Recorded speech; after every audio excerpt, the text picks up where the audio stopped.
성경 말씀 전도서 1장 2절입니다. 제가 봉독해 드리겠습니다.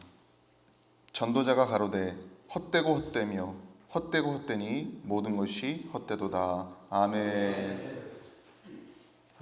주님을 찬양합니다. 네, 오늘 말씀의 제목이요, 거룩한 바람이 되어 라는 제목입니다. PPT를 통해서 같이 보시면서 말씀을 대하시면 좋겠습니다. 거룩한 바람이 되어. 오늘 제가 전도서 얘기를 좀 하려고 해요. 이 전도서는 여러분 21세기에 정말 필요한 책입니다. 우리가 영적으로 굉장히 암울한 시대를 지금 살아가고 있어요. 한국 교회가 지금 기복신앙, 복비는 거, 번영신학, 성공주의, 물질주의, 인본주의 이런 데 물들어 있지 않습니까? 그러니까 실제 현재의 암울한 상황을 제대로 비춰주지 못하고 있다는 거예요. 마치 라오디게아 교회의 상황이 돼버린 거예요. 그들이 뭐라고 얘기했습니까? 성경에 나는 부자라 부여하여 부족한 것이 없다. 그렇게 스스로를 평가했던 사람이에요, 라오디게아 교회가. 근데 진실은 어때요? 너희가 벌거벗었다, 하나님 앞에 수치스럽다 말이야, 눈먼 장님이다, 이런 평가를 받지 않습니까? 현 시대의 영적인 상태를 우리가 있는 그대로 보지 못하는 시대가 되고 있다. 그래서 마치 물질적 성공이 신앙의 성공인 것처럼 포장하는 시대예요. 세상적인 모습들이 신앙의 성공인 것처럼 포장이 되고 있어요. 실제 성경이 말하고 있는 인생의 진실은 보지 못하고 있다 이겁니다. 오늘날처럼 번영, 성공, 긍정, 힐링 같은 이런 단어만이 난무하는 이 시대에 사실 전도서의 메시지가 대단히 회의적이고 대단히 시니컬한 그런 메시지를 담고 있어요. 소위 여러분 21세기를 뭐라고 얘기하는지 아십니까? 허무의 시대라 그래요. 여러분 아시죠? 허무의 시대 말을 합니다. 인문학에서도 그런 얘기를 하고요, 문학에서, 철학에서, 종교에서 너나 할 것 없이 다 21세기를 허무의 시대라고 얘기를 해요. 신기할 정도입니다. 이런 허무의 시대일수록 전도서의 가치와 의미가 더 뚜렷하게 나타나고 있어요. 우린 전도서를 어떻게 읽어야 되겠습니까? 도대체 전도서는 무엇을 말하고자 하는 것입니까? 대부분의 경우에 여러분 전도서 하면 떠오르는 게 뭐가 있어요? 1장 2절의 내용이죠. 모든 것이 헛되도다. 이거 너무 잘 알죠? 그렇죠? 그리고 12장 끝에 가면 뭐예요? 하나님을 경외하고 그 명령을 지켜라. 이게 사람의 본분이다.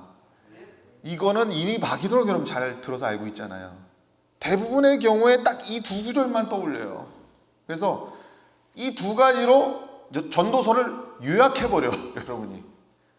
그리고 1장 2절에서 12장까지 널뛰기 하듯이 성경을 읽어버려요. 사실 1장 2절은 전도서가 제기하고 있는 문제 제기예요. 전도서가 제기하는 문제의 주제라고. 12장의 저 내용은 사실상 전도서가 우리에게 주는 답이에요. 근데 우리가 이걸 쉽게 요약을 해버리고 널뛰기 하듯이 성경을 읽어버린다는 거예요. 그렇게 되면 전도서의 진정한 깊이를 이해하기가 어렵습니다. 여러분, 전도서는 이상하게요, 창조주에 대해서 또는 하나님의 전지전능하심과 그 하나님의 능력에 대한 언급이 거의 없어요. 여러분 읽어보세요. 쭉 읽어보세요. 거의 없어. 하나님에 대한 언급을 거의 안 합니다. 그냥 1장부터 11장까지 줄창 계속 헛되다 계속 얘기하다가 12장 가서야 이렇게 얘기를 하는 거예요. 물론 이 12장에 나오는 이 답은 정확한 답이고 옳은 말입니다. 그렇죠? 위대한 말씀이에요. 근데 우리가 너무 쉽게 이 답으로 건너뛰어가 버리면 안 된다는 거예요. 그러면 전도서를 보는 깊이가 오히려 떨어지게 돼요. 본래 여기 주목해 보시면 원래 말씀이 가고자 하는 길이 있어요. 성경 말씀이 여러분에게 제시하는 길이 있다고. 그 말이 원래 가고자 하는 길이 있는데 우리가 그 고뇌, 성경이 말하고 있는 그 과정의 무게를 생각 안 하고 그 길을 가지 않고 먼저 지름길로 휙 뛰어넘어가 버리려고 하고 담을 넘어가 버리려고 하는 그런 식이 되어버리면 성경이 원래 가고자 하는 그 길을 우리가 방해하는 위치에 서게 돼요. 성경이 이 길로 가라 그러는데 우리는 저 길이 더 빨라. 12장을 휙 건너뛰어 버린다는 거예요. 성경은 계속 헛되다 헛되다, 야 허무해, 절망해, 탄식해 라고 얘기를 하고 있는데 우리는 이미 우리는 괜찮아, 예수님이 계시니까. 우리는 12장에 우리 답을 알고 있으니까 괜찮아. 너무 여러분이 성경을 잘 배워가지고 문제예요. 너무 답을 너무 잘 알아. 명확하게 여러분이 그 도식화된 답을 갖고 있다 보니까 이미 그 방어 기제가 여러분 안에 작동하고 있어요. 아무리 성경이 헛되다고 외쳐도 예수님이 계신데 우리 괜찮아, 이렇게 벌써 답을 딱 내버리고 들어가니까 사실 성경이 외치고 있는 그 외침을 우리가 충분히 공감을 하고 성경의 외침을 우리가 충분히 받아내야 되거든요. 근데 받아내려고 하지 않고 그래도 괜찮아 라고 휙 넘어가 버린단 말이에요. 무슨 얘기인지 아시겠어요? 자, 1장 1절 보세요. 다윗의 아들 예루살렘 왕 전도자의 말씀이라. 이게 1절입니다. 다윗의 아들이 누구죠? 솔로몬이죠. 전도자, 이것은 코엘렛이라고 하는 히브리어인데 이것은 뭐냐면 모으는 사람이라는 뜻이에요. 회중을 모아놓고 가르치는 그런 전도자라는 뜻입니다. 전도자의 말씀이다. 2절 우리 다 함께 읽을까요? 시작. 전도자가 가로되 헛되고 헛되며 헛되고 헛되니 모든 것이 헛되도다. 아멘. 이 말이 정말 우리가 너무 잘 아는 말씀인데 이 구절을 읽으면 여러분 무슨 생각이 드세요? 어떤 느낌이 드십니까? 여러분 힘이 불끈 솟으세요? 예? 아니면 이 헛되다는 것을 5번씩 반복하는데 전도자가 힘이 좀 빠지십니까? 아니면 에이 헛되지만 우린 예수님이 있어서 괜찮아, 이런 생각이 드세요? 여러분 우리가 성경을 읽을 때 여러분 코믹북에 나오는 어벤져스 같은 영화에 나오는 아이언맨이나 무슨 헐크나 그 토르나 이런 그 만화 속의 영웅들처럼 그렇게 말씀을 대하는 경우가 있어요. 그렇게 되면 안 돼요. 성경이 계속 헛되다, 탄식하라, 삶이 어렵다, 고통이 있다, 좌절이 있다라고 하는 메시지가 나와도 내 안에서 벌써 철통방어를 하고 있는 거예요. 그러니까 성경 본문이 여러분의 심령을 주무를 수 있는 여지가 사라져버리는 거예요. 말씀이 허물을 선포하면 같이 허물을 느껴야 되고 말씀이 죄에 대해서 탄식하면 같이 탄식해야 되거든요. 여러분 생각해 보세요. 왜 2절에 이건 시작입니다. 전도서 시작이에요. 시작. 이 시작에 헛되고 헛되니 모든 것이 헛되다. 왜 이 말을 하겠어요? 여러분 전도서를 영화로 생각을 해보면요, 영화 보통 2시간짜리가 많잖아요. 2시간짜리 영화. 여러분 보통 영화 어떻게 진행됩니까? 처음에 제목이 싹 화면에 나오고 그 다음에 뭐 감독이니 뭐 배우니 뭐 출연진이 막 자막 나오다가 그 영화의 배경이 되고 스토리의 배경이 되는 장면부터 서서히 시작이 되잖아요. 그다음 중간에 무슨 일이 발생하고 영화 후반부쯤 가면 반전도 일어나고 액션도 일어나고 거기서 결론이 나서 막 그냥 클라이막스로 쫙 스토리가 올라가죠. 그래서 결론이 딱 나버려요, 영화가. 근데 이 전도서를 영화로 비유하면 어떤 영화인지 아세요? 제목 나오자마자 갑자기 하늘에서 유성이 떨어지고 막 번개가 치고 지진이 일어나고 막 화산이 폭발하고 그래가지고 시작부터 지구가 멸망해버렸어요. 도대체 우리 인생들에게 이 책은 긍정의 여지를 안 주는 겁니다. 5번의 헛되다라고 하는 말을 통해서 완전히 망해버린 상황으로 처음부터 설정을 시작하고 있는 거예요. 근데 무슨 얘기인지 아시겠어요? 얼마나 이게 충격적인 얘기인지 몰라요. 보통 성경 저자가 성경에 대해서 얘기할 때 처음 시작할 때 자신의 바이오그래피에 대해서 얘기하고 정기적인 어떤 그런 서술을 하는 경우가 있는데 이게 그게 아니고 처음부터 이런 얘기를 한단 말이에요. 극단적인 얘기 같이 들리는. 왠지 아세요? 전도자는 우리가 철저하게 이 헛됨에 대한 메시지를 받아들이도록 요구하고 있는 거예요. 그 메시지가 여러분 안에서 뭔가 영향을 미치기를 요구하고 있는 거예요. 그런데 우리는 이미 답을 갖고 있다고 생각을 하니까 그래도 난 괜찮아. 난 예수님이 계시니까. 헛되다는 것이 여러분 심령 안에 강하게 각인되게 원하는데 우리는 그 과격함과 그 폭력성과 그 파괴, 이 말씀의 파괴성에 대해서 간과해버리고 만다는 것이죠. 그러니까 여러분이 이 말씀을 읽을 때는 백지 상태에서 읽어내려가야 이 충격파를 여러분이 제대로 받을 수가 있어요. 자, 헛되고 헛되도다. 헛되고 헛되도다. 이 말의 히브리어가 헤벨 하발림입니다. 헤벨 하발림. 헤벨이 누구의 이름이냐면 여러분 가인과 아벨 아시죠? 아담의 아들 가인과 아벨 아시죠? 아벨의 이름이 헤벨이에요. 헤벨. 헤벨의 뜻이 뭔지 아세요? 바람이란 뜻입니다. 바람. 이름 참 멋있잖아요? 바람과 같은 사람. 바람같이 와서 바람같이 간 사람. 그런 사람이 아벨이죠. 근데 그 아벨의 죽음은 너무너무 허망하고 억울해요. 형에 의해서 죽임을 당해서 너무 억울하게 정말 바람처럼 사라져간 사람이 아벨이에요. 근데 그 헤벨이라는 단어, 이 바람이라는 단어를 통해서 이 헛됨을 표현하고 있다는 거예요. 제가 이 말을 좀 더 시적으로 의역을 해서 제가 설명해 드리면 이런 말이 됩니다. 바람이고 바람이다. 또 너무나 큰 바람이다. 우리의 인생이 그렇다는 거예요. 바람이고 바람이다. 바람이고 바람이다. 또 너무나 큰 바람이다. 왜 여기 주목하세요? 왜 바람이라는 거 표현하는지 아세요? 손에 붙잡을 수 없다는 것이 핵심인 거예요. 잡히지 않는다는 것이 핵심인 거예요.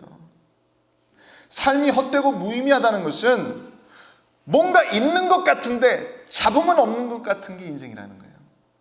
분명 우리가 100년을 사는 것 같은데 살고 보면 아무것도 없는 것 같은 거. 그런데 뭔가 분명히 있는, 지금 여기 있는 공기가 그런 거 아니에요? 여기 안에 꽉 차 있잖아요. 그런데 없는 것 같잖아요. 인생에 아무것도 없다는 게 아니에요. 뭔가 있긴 있는데 바람 같다는 거예요. 실체를 잡을 수 없다. 굉장히 영적이고 철학적인 주제를 우리에게 던지고 있습니다. 이렇게 인간의 유한성에 대해서 제한성을 절묘하게 표현한 말씀이 또 있을까요? 우리 다 함께 읽어봅시다. 시작. 사람이 해 아래서 수고하는 모든 수고가 자기에게 무엇이 유익한고. 아멘. 이게 3절입니다. 무슨 유익이 있느냐, 이런 표현이 이제 전도서에서 반복적으로 나와요. 무엇이 유익한고. 사실 우리의 모든 수고가 뭐가 유익하냐, 이거는 우리가 어떤 방향과 레벨에서 보느냐에 따라서 그 답이 달라질 수 있어요. 그 유익함에 대해서. 만약 내가 1,000만 원을 번다, 1억을 번다, 10억을 번다 라고 합시다. 그러면은 그것이 한 달, 1년, 10년 단위에서는 어느 정도 의미가 있다고 볼 수가 있지만, 여러분이 그것을 100년과 1000년의 큰 단위에서 보면요, 영혼의 차원에서 놓고 보면 내가 지금 아무리 큰 돈을 벌어도 결국 다가오게 될 죽음을 극복하지 못한다는 것을 생각할 때에 내가 지금 100억을 벌든 1000억을 벌지라도 아무런 의미가 없다는 거죠. 무슨 의미가 있느냐, 무엇 앞에서 유익한가, 즉 하나님 앞에서 무슨 의미가 있느냐라고 하는 것이죠. 여기서 밑줄 긋죠. 해 아래서, 이 표현이 굉장히 많이 나와요, 이 전도서에. 이게 전도자의 세계관입니다. 솔로몬이 말하고 있는 그 인생에 대한 세계관이에요. 그리고 컨셉이에요. 제가 지금 어항, 군붕어가 담겨져 있는 어항을 제가 사진을 넣어놨는데요, 이 인간의 삶이 마치 이렇다는 거예요. 하나님이 만드신 어항 같은 세계. 우리가 어항 안에는 이 붕어도 넣어놓고요, 이 안에다가 뭐 풀 같은 것도 넣어놓고 돌도 넣어놓을 수 있잖아요. 우리가 만드는 대로 되잖아요. 마치 모든 게 다 정해져 있는 것 같은 삶. 조물주에 의해서, 하나님에 의해서 모든 게 섭리되어 있는 것 같은 그런 제한된 그런 세계를 사는 우리들. 그 해 아래서의 삶을, 그 수고를 성경은 아말이라고 하는 단어로 표현합니다. 우리 남성교회 모든 분들이 다 너무너무 바쁘게들 사시죠. 얼마나 사업체에서 또 직장에서 또 장사를 하시거나 또 여러 분야에서 일을 하고 계십니까? 제가 우리 청년들 봐도 청년들도 그렇게 바빠요. 학생들 마찬가지. 공부하느라고 뭐 스펙 쌓느라고 난립니다. 예. 뭔가 뭐예요?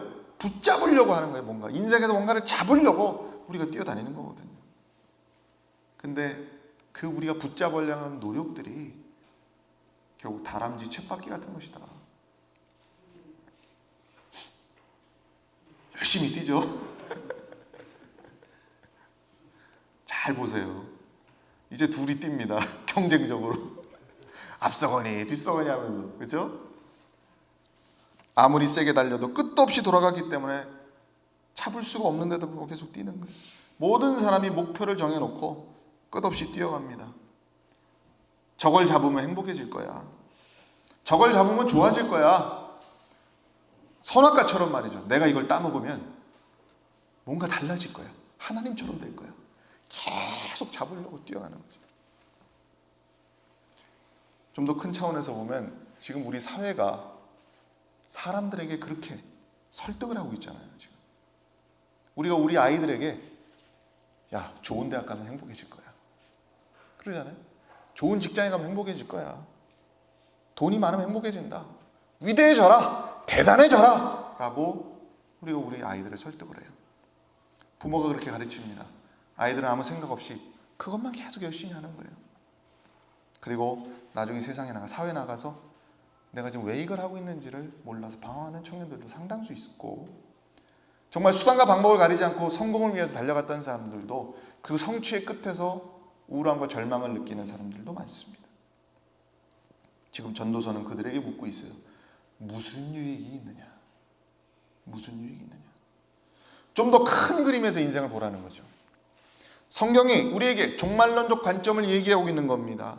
너가 언젠가 끝이 오고 이 헛된 세상 속에서 너가 죽는다고 했을 때 그 관점으로 오늘 지금 너가 하고 있는 일에 대해서 의미를 물으라는 거예요. 그 질문 하나가 우리의 퍼스펙티브, 우리의 관점을 완전히 바꿔놓습니다. 그 허무에 전도자 솔로몬이 말하는 그 헛됨의 본질에 우리가 접근하게 되면 그 본질이 우리의 욕망을 무력화시키는 힘이 있어요. 근데 우리가 시간의 제약 속에 살다 보니까 그 질문을 사실상 계속 연기하고 싶어 합니다. 연기하면서 사실상 하는 거예요. 왜? 죽음은 나와 관계없는 거라고 자꾸 생각을 하면서 하니까 계속 연기하면서 하는 거예요. 근데 전도자는 우리에게 묻고 있는 거예요. 만약 그날이 온다면 내일 죽는 것과 60년 후에 죽는 것과 본질상 무슨 차이가 있느냐 라고 하는 질문을 하고 있는 것이죠. 지금 전도자는 시간을 넘나들고 있습니다. 현재와 죽음의 시점을 넘나들면서 그 관점으로 오늘을 성찰할 수 있는 시각을 가져야 진정한 행복과 가치와 삶의 본질을 알 수 있다. 그렇게 우리에게 가르쳐 줍니다. 우리가 철저하게 전도자의 절망 속으로 들어가면 그 너머에 있는 가치를 우리가 보게 돼요. 전도서를 읽으면서 제가 아이러니한 게 있었습니다. 그게 뭐냐면 전도자가요, 이 솔로몬이 허무하다 계속 얘기하면서 그렇게 헛되다고 하는 것 같으면서도 역으로 그것을 통해서 우리에게 참된 행복이 무엇인가를 가르쳐주고 싶어 한다는 것을 제가 보게 돼요. 그 전도서는 천 헛되다고 얘기하다가 다른 구절에 가면 또 무슨 얘기를 하냐면 먹고 마시고 즐거워하라 그럽니다. 또 아이러니하잖아요. 우리는 그런 게 뭐가 중요하냐 이렇게 생각할 수도 있어요. 물론 먹고 마시고 즐거워하는 것도 다 헛된 것이지만 지금 전도자는 지금 뭐 술 먹고 뭐 놀고 뭐 유흥해라 이런 얘기를 하고 있는 게 아니고, 진정한 행복이라고 하는 것은 우리의 삶의 가장 기본적인 레벨에서 내가 사랑하는 사람들과 지금 먹고 마시면서 오늘을 기쁘게 누리는 것에서 그 순간에서 나오는 것임을 우리에게 가르쳐 주는 겁니다. 할렐루야. 지금 우리가 믿음 안에서 내가 사랑하는 사람들과 주 안에서 사랑하는 사람들과 모여있는 이 순간이 행복이에요. 할렐루야. 자, 전도서 1장 4절 읽어봅시다. 시작. 한 세대는 가고 한 세대는 오되 땅은 영원히 있도다. 아멘. 자, 여기서 세대와 세대를 계속 얘기를 하고 있어요. 그러면서 땅은 영원히 있다. 세대와 땅을 대비시키고 있는 것이죠. 나고 죽고는 계속 반복이 되지만 땅은 그대로 있다. 사실 땅도 영원한 건 아닌데 솔로몬은 그것을 비유로 삼아서 그나마 이 지구상에서 가장 오래 있는 것 같은 땅을 비유로 삼는 거예요. 그래서 그것을 대비시키고 있어요. 마치 이와 같은 거죠. 여러분이 여기 보면 십자가에 무덤의 그림을 제가 넣어놨는데 우리가 장례식에 다녀온다고 생각합시다. 장례식장에 가서 그 장례식장에서 유가족들과 같이 슬퍼하고 죽음의 절망을 느끼고 위로하고 그리고 장례식장을 딱 빠져서 밖으로 딱 나왔는데 유달리 그날 밖에 햇볕은 쨍쨍하고 하늘은 푸르고 나무는 녹음 위에 우거져 있고 땅은 생명력이 가득해. 그것을 봤을 때 우리가 장례식장 좀 전에 느꼈던 장례식장의 기분과 밖에 나와서 그 자연의 변치 않는 생명력을 볼 때 그 강한 대비를 느끼지 않겠어요? 그것을 솔로몬은 얘기하고 있는 거예요. 한 세대는 오되 땅은 영원히 있다. 땅은 영원히 있다. 이것은 뭐냐? 우리에게 이렇게 얘기를 하는 겁니다. 너는 땅처럼 영원히 살 수가 없는 존재인데 왜 너는 땅처럼 영원히 살 수 있다고 생각하느냐? 라고 우리에게 묻고 있는 거죠. 깨달으시길 바랍니다. 전도서 1장 5절로 7절입니다. 해는 떴다가 지며 그 떴던 곳으로 빨리 돌아가고 바람은 남으로 불다가 북으로 돌이키며 이리 돌며 저리 돌아 불던 곳으로 돌아가고 모든 강물은 다 바다로 흐르되 바다를 채우지 못하며 어느 곳으로 흐르든지 그리로 연하여 흐르느니라. 떴다가 지며 계속 돌고 도는 거. 돌아가고 남으로 불다가 북으로 돌이키며 돌고 물도 돌고 계속 돈다. 그렇죠? 자연의 순환을 이야기하고 있어요. 그러면 이걸 왜 얘기하느냐? 이 말뜻을 하려면 8절을 통해서 이 5절과 7절을 해석을 해야 돼요. 8절이 뭐예요? 다 시작. 만물의 피곤함을 사람이 말로 다 할 수 없나니 눈은 보아도 족함이 없고 귀는 들어도 차지 아니하는도다. 아멘. 그렇습니다. 만물의 피곤함이라는 게 본질이라는 거예요. 돌고 돈다. 피곤할 정도다. 모든 만물도 피곤함 속에 있고 사람의 그 눈은 보아도 족함이 없고 귀는 들어도 차지하는 이것도 다 피곤한 것이고 만물이 다 피곤한 거예요. 참 극단적인 표현이죠. 여러분 여기까지 들었을 때 여러분의 기분이 어떠세요? 힘이 막 불끈불끈 솟으세요? 예? 새 힘이 생깁니까? 뭔가 새로운 목표를 잡고 해볼 거야! 이런 생각이 드십니까?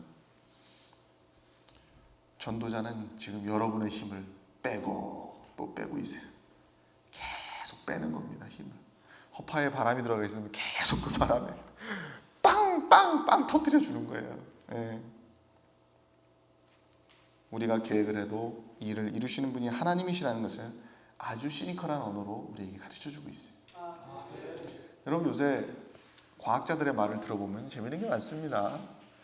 여러분 특히 천체물리학자들 같은 사람들 우주를 연구하면서 우주의 광대함을 우리에게 소개시켜주고 시간의 광대함, 뭐 수억 광년, 뭐 우주가 이렇게 광대하다 이렇게 우리에게 얘기를 합니다. 그러면서 그들이 하는 얘기가 뭐냐면 지구의 역사는 점에 불과하다는 거예요. 우리의 시간은 점에 불과하다. 그러면서 그것을 통해서 그렇게 짧기 때문에 인생이 소중하다라고 이 세상 과학자들이 인문학적 관점으로 그렇게 우리에게 얘기를 하는 것을 여러분 종종 들었을 겁니다. 그렇죠? 그런데 성경은 이미 수천 년 전에 시간의 광대함 속에서 인생의 헛됨을 이미 증거했어요. 그리고 우리는 수천 년 전부터 이 지혜를 이미 갖고 있었습니다. 놀라운 일입니다. 근데 그런 위대한 복음과 지혜를 가진 우리조차 과연 뭔가를 붙잡으려고 하는 욕망에서 과연 자유로운가를 우리가 좀 반성을 해봐야 돼요. 뭔가 손에 쥐려고 하는 노력, 뭔가 붙잡으려는 노력에 대해서 전도자는 계속 우리의 힘을 빼고 있어요. 자, 9절로 11절. 이미 있던 것이 후에 다시 있겠고 이미 한 일을 후에 다시 할지라. 해 아래는 새 것이 없나니 무엇을 가리켜 이르기를 보라 이것이 새 것이라 할 것이 있으랴. 오래전 세대도 이미 있었느니라. 이전 세대를 기억함이 없으니 장래 세대도 그 후 세대가 기억함이 없으리라. 아멘. 전도자가 또 한마디 합니다. 너가 아무리 노력을 해도 나중에 세대가 지나면 너가 했던 거 다 잊혀질 거야. 이렇게 얘기를 하면서 너가 이름을 남기기 위한 게 목적이라면 그게 무슨 의미가 있느냐는 거죠. 심지어 다른 구절에 뭐라 그런지 아세요? 너가 돈을 아무리 너 자식한테 남겨준다 한들 다음에 올 너의 아들이 지혜자일지 우매자일지 어떻게 아느냐 라고까지 얘기를 해요. 이렇게 힘 빠지는 얘기를 계속하다가 12절에서 이야기합니다. 나 전도자는 예루살렘에서 이스라엘 왕이 되어 마음을 다하여 지혜를 써서 하늘 아래서 행하는 모든 일을 궁구하며 살핀즉 이는 괴로운 것이니 하나님이 인생들에게 주사 수고하게 하신 것이라.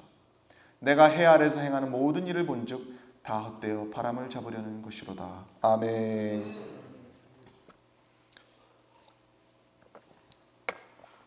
지금 여러분이 하는 일이 다 헛돼서 바람을 잡으려는 것이랍니다. 어떻게 생각하세요?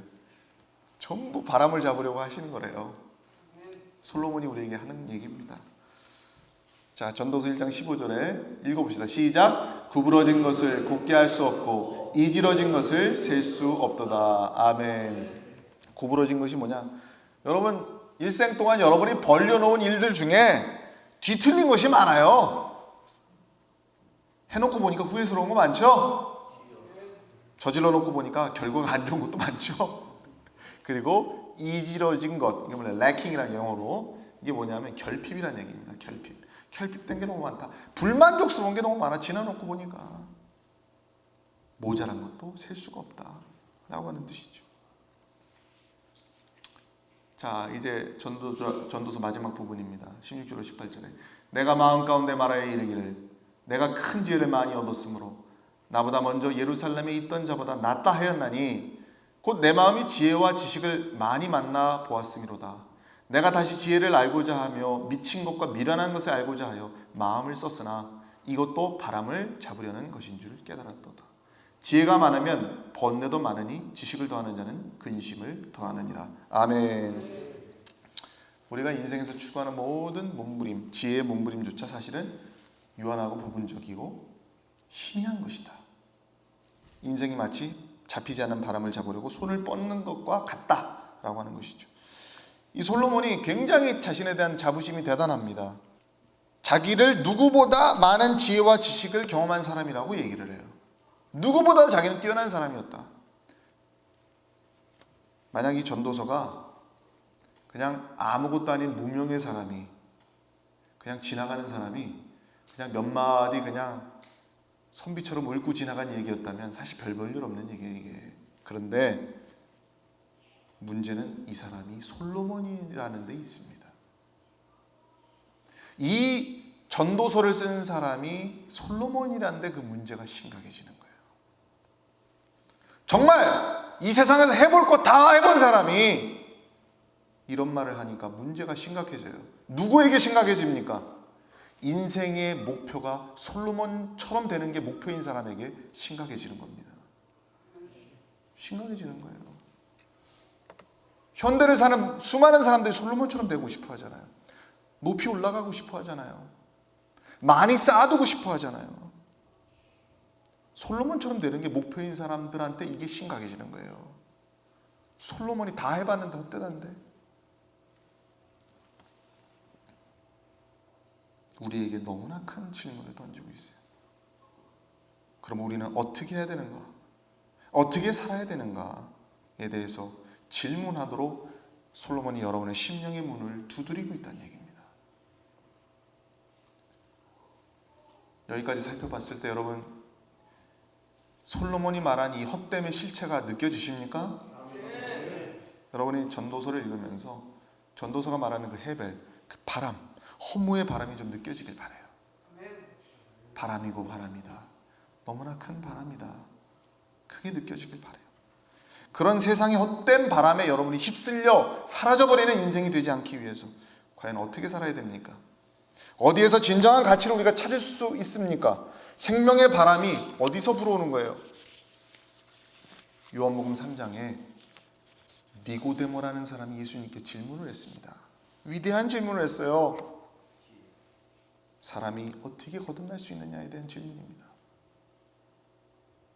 그때 예수님이 위대한 말씀하셨어요. 내가 너에게 거듭나야 하겠다 하는 말을 기이 여기지 말라. 바람이 임의로 불매 내가 그 소리를 들어도 어디서 오며 어디로 가는지 알지 못하나니 성령으로 난 사람은 다 이러하니라. 아멘. 여기서 예수님이 우리가 중생하여 새 사람이 되는 과정을 또 다른 바람에 비유하셨어요. 그렇죠? 또 다른 바람이 나타났습니다. 여기서 바람이 뭐예요? 푸뉴마입니다. 헬라어로 바람. 이것은 헛된 바람이 아니에요. 영적인 바람입니다. 성령의 바람이에요. 지금 여기 모인 여러분 모두는 이 바람 같은 성령으로 다시 태어난 사람들이에요. 아벨의 바람이 아니에요. 성령의 바람입니다. 바람의 아들들이에요. 성령의 바람이 여러분을 새롭게 태어나게 만들었어요. 이 세상이 알 수도 없어요. 왜 이렇게 알지 못하나니 이런 말을 했냐? 이 세상이 측량할 수 없다는 얘기입니다. 이 세상이 알 수 없다는 얘기예요. 왜?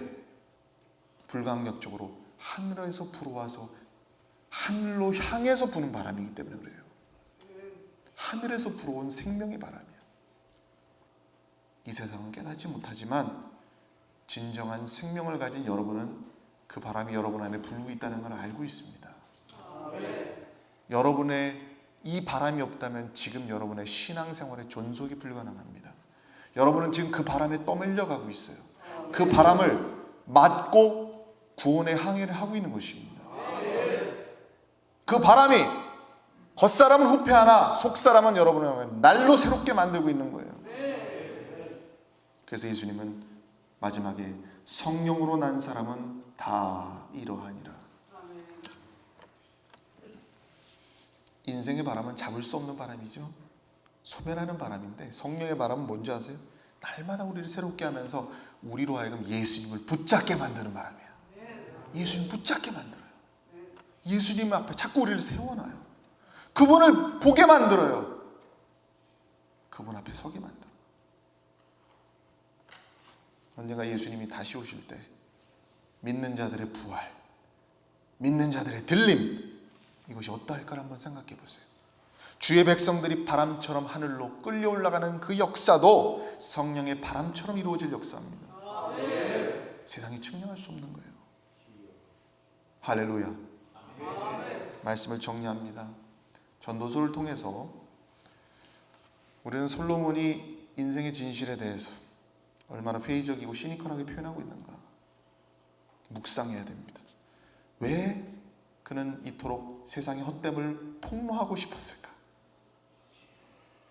우리는 전도서를 통해서 헛된 세상의 욕망에 지배당하지 않고 오히려 성령으로 세상을 압도하면서 균형 잡히고 건강한 삶을 추구해야 돼요.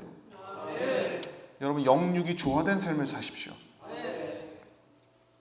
극단적 금욕주의에도 진리는 없습니다. 극단적 쾌락주의에도 진리는 없어요. 균형, 밸런스가 맞아야 돼요. 하나님과 화목한 삶을 사십시오. 성령의 거룩한 바람에 이끌리는 삶을 사십시오. 저는 여러분에게 그 바람의 소리를 들으라. 여러분 안에 부는 성령의 소리를 들어야 된다. 그 거룩한 바람이 향하는 방향을 따라야 된다 라고 말씀드리고 싶습니다. 그래서 주님 오시는 그날까지 받은 구원을 아름답게 지켜나가는 우리 남성교회가 돼서 바람의 아들들, 거룩한 바람, 성령의 바람, 생명의 바람을 쫓는 우리 남성교회 되실 주 이름으로 축원을 드립니다. 기도하시겠습니다.